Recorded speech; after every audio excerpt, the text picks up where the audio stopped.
Hello, everybody. Hi. Welcome to this beautiful, wonderful Wednesday evening at House Parties. I am your host, Landry Sadoff, and this is... I'm Stetson.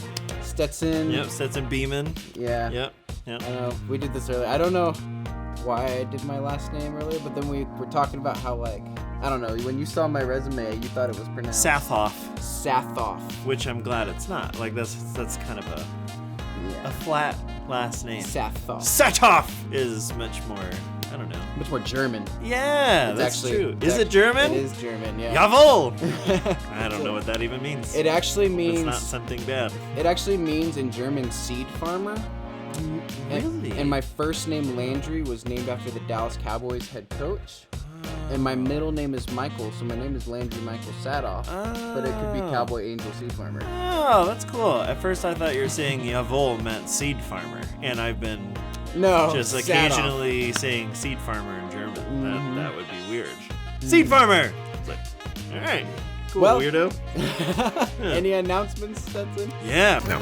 Oh. Hey guys, so this is Steven and Landry from the future. This video was filmed maybe 2 or 3 weeks ago, and a lot of the announcements have changed since then. What is the big announcement that has changed since then, Landry? So Landry is a little bit hesitant to share, but it's actually a very exciting thing. We have mission trip registration that is available. Mission trip registration. I remembered. It's mission trip registration. Mission trip registration is available. There will be a link down in the description of this video. I'll post a QR code right here on the screen, although you might not be able to scan it. Also, we did send an email to your parents, and they have the link too. We have 30 spots in total available. 5 of those have already been taken. It requires a $50 deposit in order to register. Total will be $299 in total, but if you have siblings going on the trip, only one of you has to pay $299, and the rest will pay half price. Again, not everybody will get to go, so get your spots, talk to your leaders if you need the link, and yeah, we're excited for the summer. Oh, and another thing, it's June 18th through the 23rd to Alamosa, Colorado. If you need more details, again, talk to your leaders. Yeah, what Steven said. I said it just before this, but then Steven said it. He just told me to say it, so Landry really is the key player here. All right. Yeah. Now back to slices.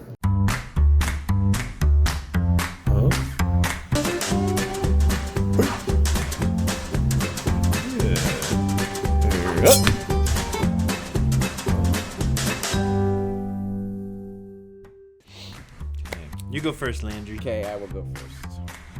So there is a gentleman that goes by the name of Antonio Muratore. I like the name. He's a physical therapist. He's 54. But what's interesting about this individual is that he is frequently stopped in the street every day by people believing that he is the Hollywood star known as Dwayne "The Rock" Johnson.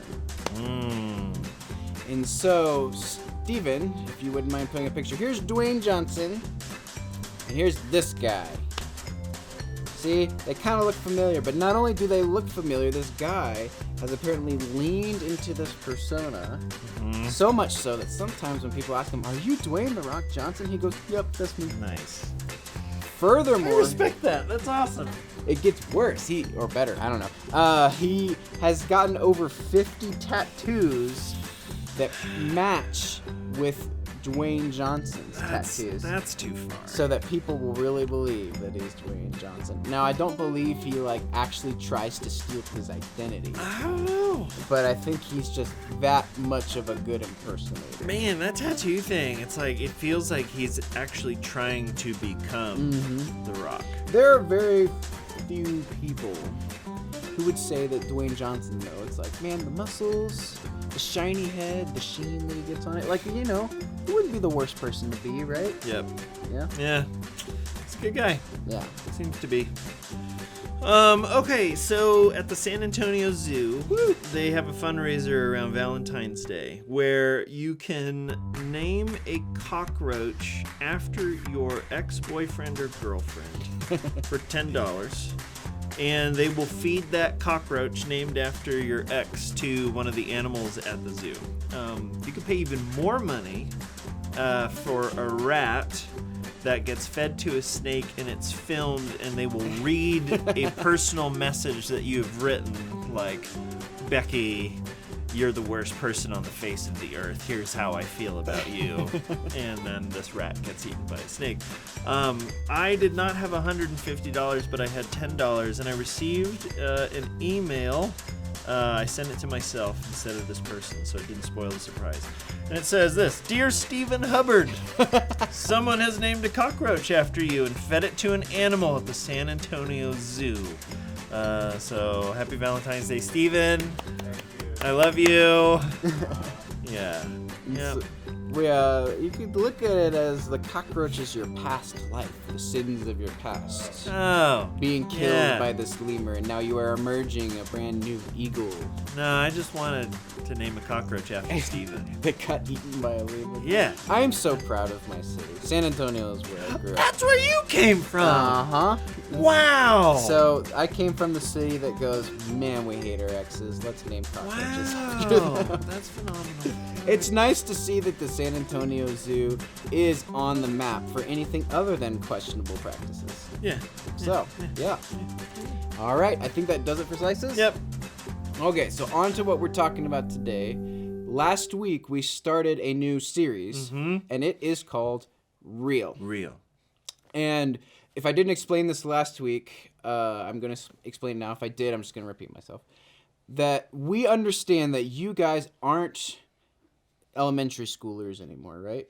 You are thinking about a lot of really important questions. Yep. Just going out throughout your day. Yep. All of you.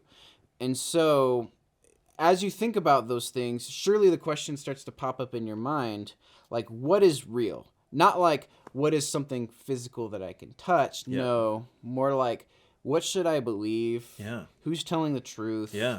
Which of these things matter? Yeah. So I want you to think about any of those things, going from the smallest thing that is happening between you and one person, that you disagree with them on what's real. We're getting into what we're talking about today. And then maybe think about in your school, if there are groups that disagree on what's real. And then in your communities, in your country, that's a really big one, especially as some of you guys get a little older. In your world, a lot of people, what you'll notice, will disagree on what is real. What are the right things to do? How should we go about this issue? Why should we care about this instead of this? Things like that.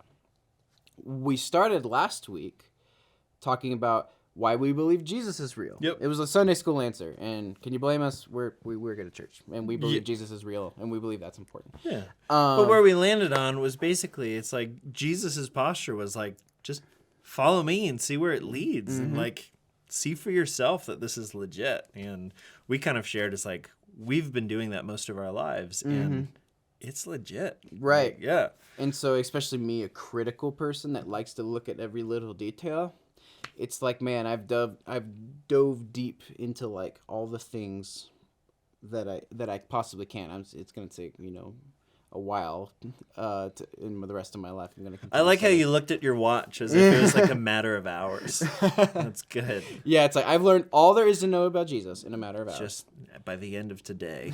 No, but I think what I meant to say is I've studied a lot, still a ton more to go. Yeah. And I have found that like these foundational truths about Jesus are solid, sometimes frustratingly so, because you're like, oh, that makes so much sense. How did I not see that earlier?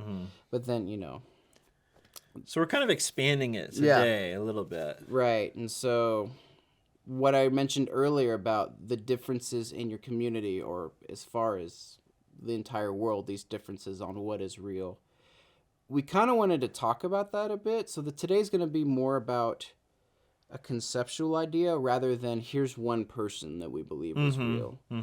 And that idea is that in this world that we live in right now, everybody disagrees on the right way to handle things.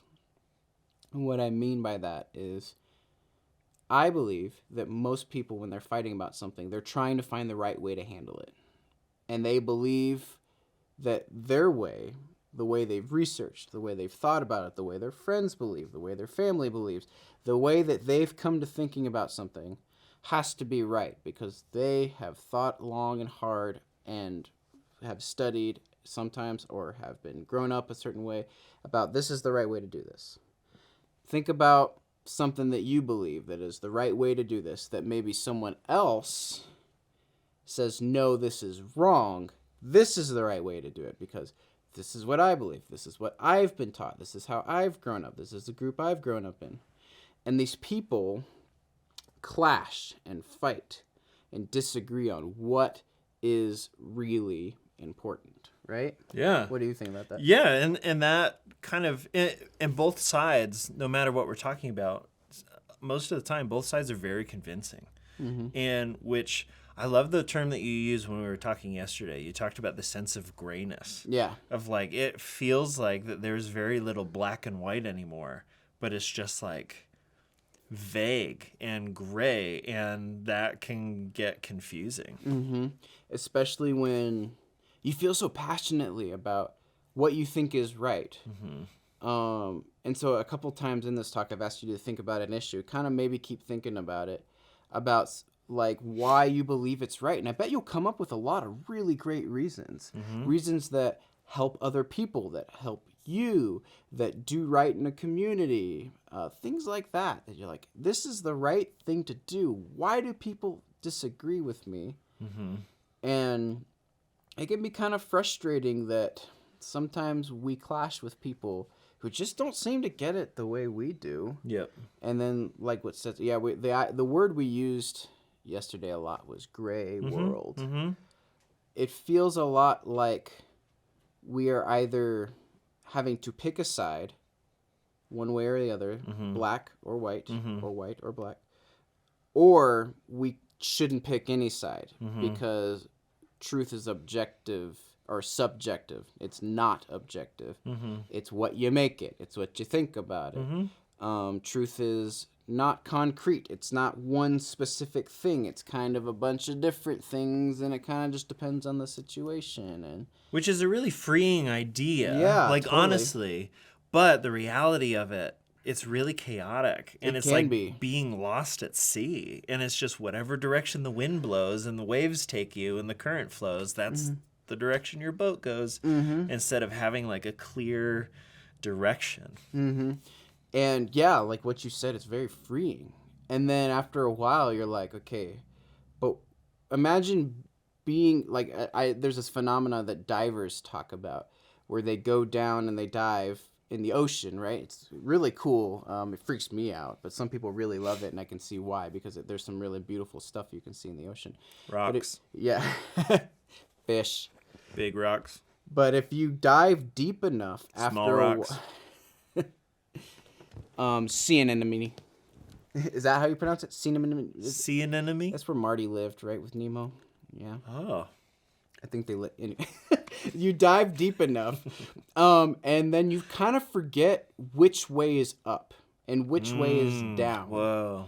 And because there's so much water above you and there's so much water beneath you, that you're not really sure which way is which. And that's kind of cool at first because you're like, wow, I'm just really fully immersed in this world. At least that's what divers tell me. Again, I would be terrified. But they're like, wow. And then there's all these beautiful fish, and like sometimes diving with whales, it's really cool. These massive, beautiful creatures that communicate in this really cool echolocation type way.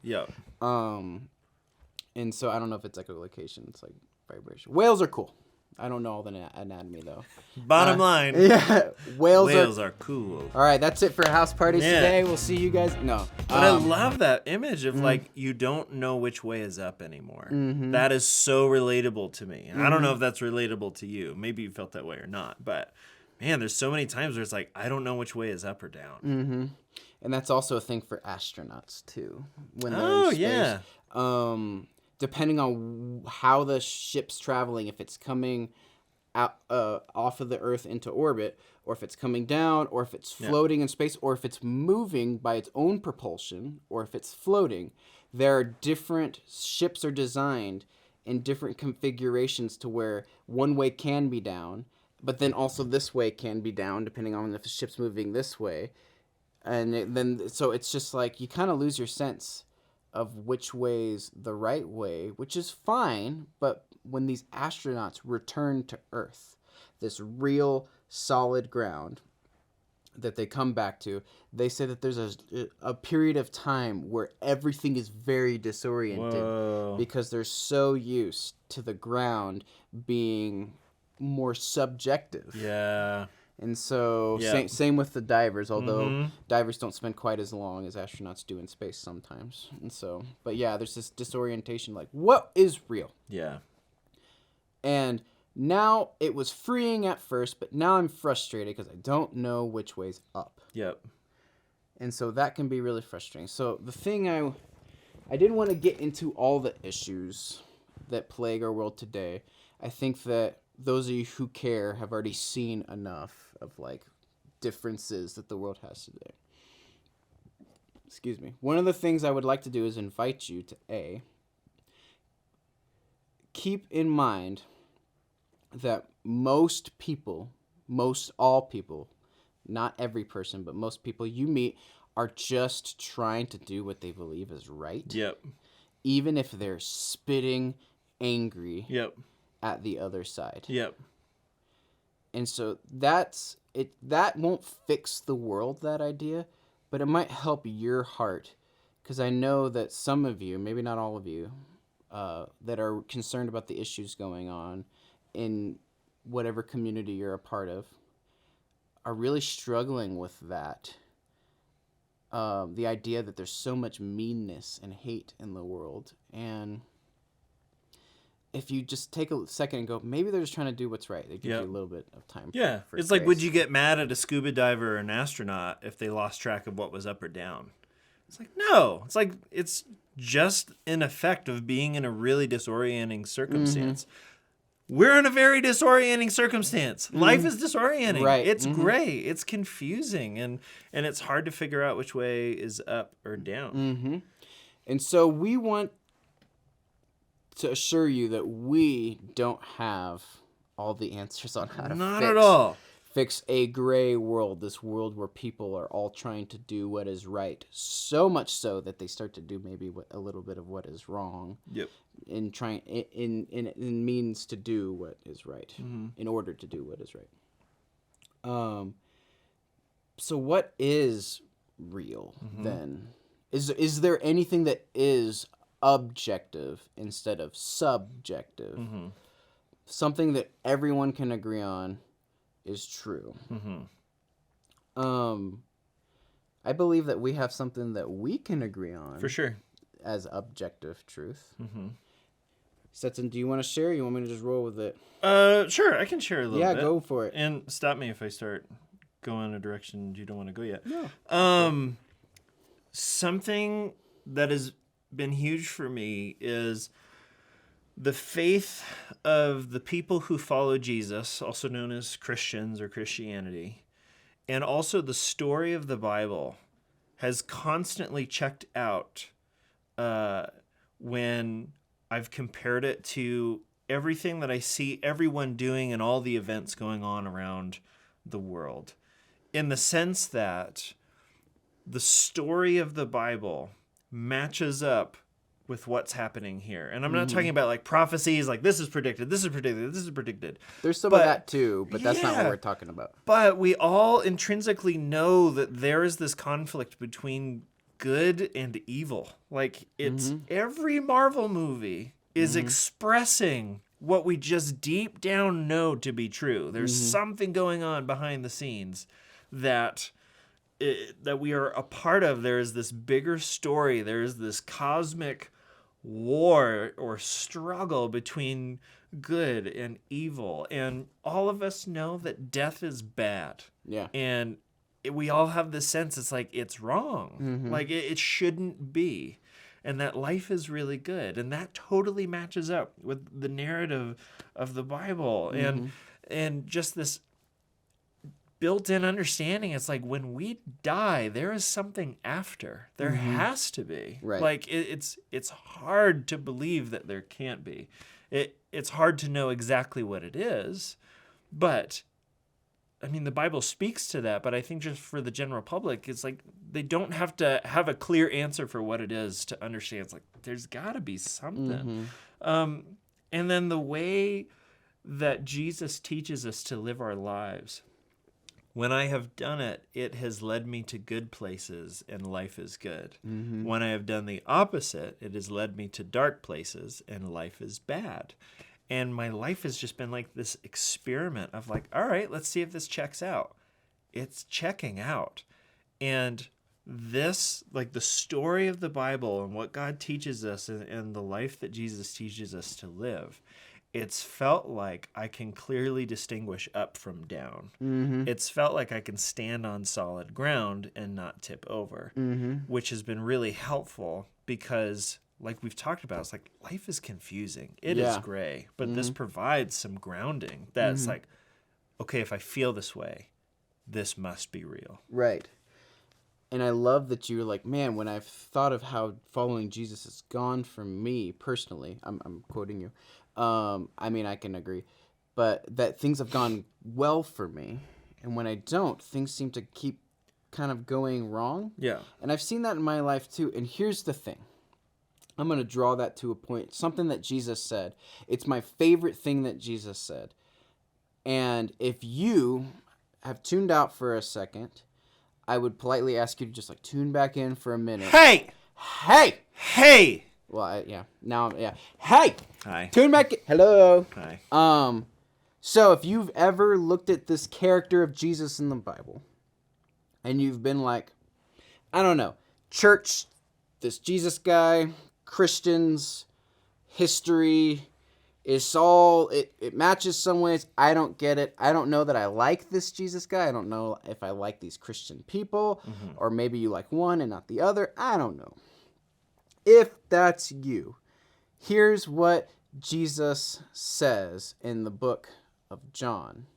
He says, I don't remember it. A new commandment I give you. Love others as I have loved you.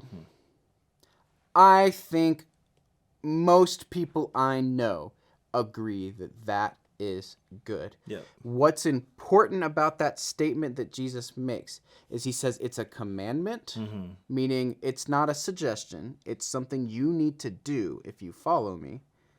And he says, I command you to love others as I love you, which they didn't realize at the time meant to die for each other. Now, you could take that literally. You could take that figuratively. The point is it's serious. Yeah. It's a big deal because Jesus doesn't give them another commandment before he dies. Yeah. That's it. Yeah. That's the biggest thing he tells them before he dies. And it's a clear up. Yeah. It's like, this is up. Love others as I have loved you. What's another cool thing about this fact is that he is taking everything that everyone has said before him in the Bible and not getting rid of it, but summing it up in one statement. Yeah. And that's clear by the way it was written and the importance that John, the writer of this book, put on it when he wrote it. Yeah. And so, I bet what you're thinking, you're like, oh man, going back to what I said earlier, oh man, I don't know if I like this Jesus guy, or I don't like his followers, but Jesus is okay, or I don't like the church, but I like Jesus, but and history doesn't like, okay, fine. We understand that's the whole point of this series. You're not really sure what's real, and we're not forcing you to believe in Jesus, although we're glad you're here to let us talk to you about it. We appreciate that. We really do, because you don't have to listen to us, but you do, and we appreciate that. But this Jesus guy said something that I feel like all of us can agree with. And not only did he say it, I'm reiterating myself, but it's really important. Not only did he say it, but it was one of the most important things he felt like they needed to know. Yeah. It was like, this is a big deal. Yeah. You brought up something I forgot to mention. And like, it's like the things that saturate the Bible, love might be one of the most important things. Where it's like we have this understanding, it's like there is something significant about love. It goes beyond feeling, goes beyond action. It is this essence of something that is woven into the fabric of all reality. And the Bible teaches us that one of the primary characteristics of God is love. And it's like, oh my gosh. And so just as you're saying, it's like if we lean into what Jesus is talking about, it begins to check out. And it's like, oh my gosh, I feel like I can sense where is up and where is down. And what I love about this is that Jesus, we believe he was God in human form, right? And so if you consider that, then Jesus, being God, when he said that to his people, the people that followed him, his disciples, which we would call ourselves followers of Jesus today, he knew about every single person, group, any kind of gathering, any kind of opposing viewpoint that you could think of. So when Jesus says, love others as I have loved you, he is thinking about that friend that you don't talk to anymore. He's thinking about how they treated you, or maybe how you treated them, which may have not been good either way. He's thinking about that friend group you disagree with. He's thinking about that soccer team that you have a rivalry with.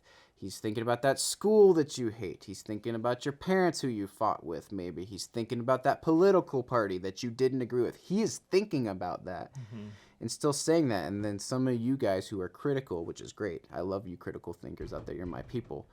Are thinking, well, Landry, the church hasn't done a great job at that before. Like big church around the nation. Hasn't done a good job at that. Or just Christians in general. Yeah. Yeah. That's fair. It's fair. Yeah. Yeah. Christians have not done a great job at that, even though Jesus, knowing all the people who would be for us, against us, oppose us in this gray world, he was thinking about all of that. And I imagine maybe if Jesus was here today and he sat with us and you said, yeah, Jesus, but what about these people? He would be like, did I stutter? Yeah. Yeah. Love your neighbor. Yeah. As I have loved you. Yeah. So I don't know. We don't know where you guys are at, like each of you individually. Maybe things have felt a bit upside down or gray or confusing. Maybe this stirs up some interesting conversation that you guys can have. Yeah. Yeah. We'll send some questions for your leaders to talk about. And yeah, I think that's it for today. I think we've said pretty much everything we talked about. Yeah. I was just remembering, I don't know. I'll leave with this closing thought. It is astonishing to me that Landry doesn't like grapes. Who doesn't like grapes? Out of all the fruit. All right. It's just you bite into it and yeah. It's like it's a melon, but it's small. He's upside down. He's lost track of up and down. Yeah. Let's pray for Landry. Have a great rest of your Wednesday. Bye.